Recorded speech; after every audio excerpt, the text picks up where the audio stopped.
Hi friends, how are you? Hope you all fine. And இன்றைக்கி நான் பேச போகிற டாபிக் என்னென்னு பார்த்தீங்க அப்படின்னாக்கா don't stuck in the past. I mean பாஸ்டில் நிறைய விஷயங்கள் நடந்திருக்கும், ஓகேங்களா? நீங்கள் அதையே திரும்ப திரும்ப நினச்சிக்கிட்டு அதை பற்றியே பேசிக்கிட்டு இல்லை அது நடக்கிறதுக்கு யார் காரணமோ அவங்கள குறை சொல்லிக்கிட்டு இல்லைனா இப்படி ஆயிடுச்சேன்னு ஆதங்கத்தை வெளிப்படுத்திக்கிட்டு இப்படியே இருந்தீங்கன்னு வச்சுக்கோங்களேன், உங்களுக்குள்ள டிப்ரெஷன், ஆன்சைட்டி, அந்த பதட்டம், அந்த உங்களை பாதிக்கக்கூடிய விஷயங்கள்லையே நீங்கள் மாட்டிகிட்ருப்பீங்க. அந்த லூப் ஹோல்லே நீங்கள் மாட்டிகிட்ருப்பீங்க, வெளியில் வரமாட்டீங்க. இப்போ இது எப்படி என்னுடைய லைஃப்பில் சம்மந்தப்பட்டது அப்படின்னு பார்த்தீங்க அப்படின்னாக்க, ஃபயர் ஆக்சிடென்ட் நடந்துருச்சு, ஓகேங்களா? அதை நடந்ததை நான் மறக்கணும்னு முடியல. ஏன்னா தினம் அதை நான் கண்ணாடியில் பார்க்கவும் என்னை பார்க்க வரவங்க சொல்லவும் அது திரும்ப திரும்ப ஞாபகப்படுத்திட்டே இருந்தாங்க. ஓரளவு காயம் ஆற ஆரம்பிச்சுது. அப்புறம் எல்லாருமே பார்க்குறவங்க எல்லாருமே இப்படி பண்ணிக்கிட்டேன்னு நான் அதை மறந்து வெளியில் வரணும்னு நினச்சாலும் என்னை பார்க்குறவங்க எனக்கு அதை ரிப்பீட் பண்ணிகிட்டே இருந்தாங்க. ஒரு கட்டத்துக்கு மேலே நான் அந்த பாஸ்ட்டை மறக்கணும்னு நினச்சேன். பட் மறக்க முடியாது, ஓகே தான். பட் அதனோட இம்பேக்டை குறைக்கணும்னு நினச்சேன். அதுக்கு நான் என்ன பண்ணணும் அப்படின்னாக்கா, அடுத்து என்னுடைய ஃப்யூச்சர் என்ன இருக்குன்றதை நான் டிசைன் பண்ணணும். இப்போ இருக்கிற ப்ரெசண்ட் என்ன, அதை நான் அக்செப்ட் பண்ணணும். இப்போ நான் பொழைச்சி நான் வந்துட்டேன். அடுத்து என்ன பண்ணணும்?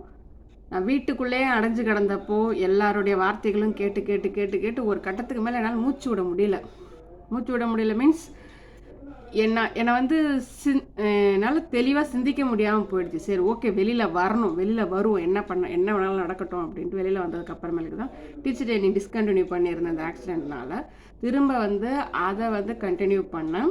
2010 நான் திரும்ப கண்டினியூ பண்ணி எக்ஸாம் செகண்ட் இயர் எழுதுகிறப்போ ஃபஸ்ட் அட்டம்ப்ட்லேயே 5 சப்ஜெக்ட்டும் ஃபுல்லாக பாஸ் பண்ணி டீச்சர் ட்ரைனிங் கிளியர் பண்ணிட்டேன் நான், ஓகேங்களா? இப்போது இதில் நான் சொல்ல வர்றது என்ன அப்படின்னாக்கா, பாஸ்ட் நடந்துருச்சு, ஏதோ ஒரு விஷயம் நடந்துருச்சு. ஒரு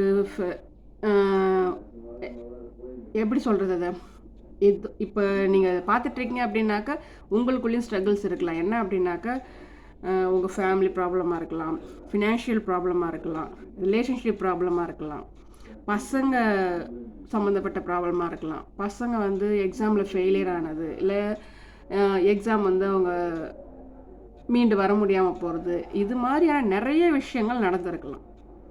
அந்த நடந்த விஷயங்களில் நம்ம திரும்ப திரும்ப ரீக்ரியேட் பண்ணாமல் நடந்து போச்சு. பாஸ்ட்டை மாற்ற முடியாது. பட் அதை அக்செப்ட் பண்ணிக்கிட்டு ப்ரெசண்ட்டில் என்ன இருக்குது, நம்ம கையில் என்ன இருக்குன்றது தெரிஞ்சுக்கிட்டு அடுத்து ஃப்யூச்சருக்கு நம்ம போகணும். அதுதான் முக்கியம். பாஸ்ட்டை யாராச்சும் மாற்ற முடியுங்களா? சொல்லுங்கள் பார்ப்போம். முடியாது. அதே மாதிரி இந்த பாஸ்ட் எங்கே இருக்குது? உங்கள் மைண்டில் மட்டும்தான் அந்த பாஸ்ட் இருக்குது, ஓகேங்களா? பாஸ்ட்ன்றது ஒரு இல்யூஷன், ஒரு மாயை. அது இந்த இடத்துல மட்டும்தான் இருக்குது, ஓகேங்களா?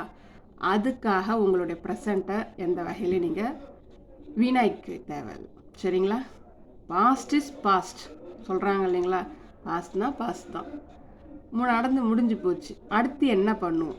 உங்கள் முன்னாடி யாராவது ஒருத்தர் இந்த மாதிரி இருந்தாங்கன்னா நடந்ததை பற்றி அவங்கள்ட்ட பேசி, இப்போ என் விஷயத்தில் பார்த்தீங்க அப்படின்னாக்கா, நீ இப்படி பண்ணிட்டியே நீ என்கிட்ட பேச வர ஒரு கட்டத்தில் நானே எதிர்த்து பேச ஆரம்பிச்சிட்டேன். ஆமாம், நான் பண்ணிட்டேன், நடந்து போச்சு, இப்போ அதுக்கு என்ன பண்ணணுன்றீங்க இப்போ அப்படின்னு நான் என்னோடய கோவத்தை வெளிப்படுத்த ஆரம்பிச்சிட்டேன். நான் அப்படி வெளிப்படுத்த ஆரம்பிச்சதுக்கு அப்புறமேலுக்கு மற்றவங்க அதை பற்றி பேசுறதை நிறுத்திட்டாங்க. அது நான் கோவமாக பேசுனது தப்பாக கூட இருக்கலாம். பட் ஆனால் நான் பேசின விஷயம் ரைட்டு. பாஸ்ட் நடந்துருச்சு. அதையே சொல்லி அது ஒரு கில்ட் ஃபீலிங்லேயே நாம் இருக்க வேண்டிய அவசியம் கிடையாது. இப்படி பண்ணிட்டோமே, இப்படி நடந்துருச்சு, இவங்க இப்படி பண்ணிட்டாங்களே, இதில் நமக்கு ஏன் இப்படி நடந்துச்சு அப்படின்னு அதுலேயே ஒரு கில்ட் ஃபீலிங்கோடு இருக்கணுன்ற அவசியம் கிடையாது. நீங்கள் அதை தாண்டி வெளியில் வாங்க. Past is past. உங்கள் ஃப்யூச்சரை நோக்கி போங்க. ஃபஸ்ட்டு அந்த பாஸ்ட்லேருந்து வெளியில் வர்றது உங்கள் கையில் தான் இருக்குது. இல்லை, நான் அதை பற்றி பேசியாவது ஆதங்கப்பட்டுக்கிறேன் அப்படின்றது ரொம்ப தப்பு. ஏன்னா நீங்கள் அதை பேச நீங்கள் அந்த லூப் ஹோலில் தான் இருப்பீங்க, வெளியில் வர மாட்டீங்க, வர முடியாது. ஸோ கான்ஷியஸாக நடந்ததை அப்படியே விட்டுட்டு வெளியில் வாங்க. அதுலேருந்து என்ன தெரிஞ்சுக்கிட்டோம் அதை வச்சு அடுத்து ஃப்யூச்சருக்கு போங்க. ஓகேங்களா? All the best.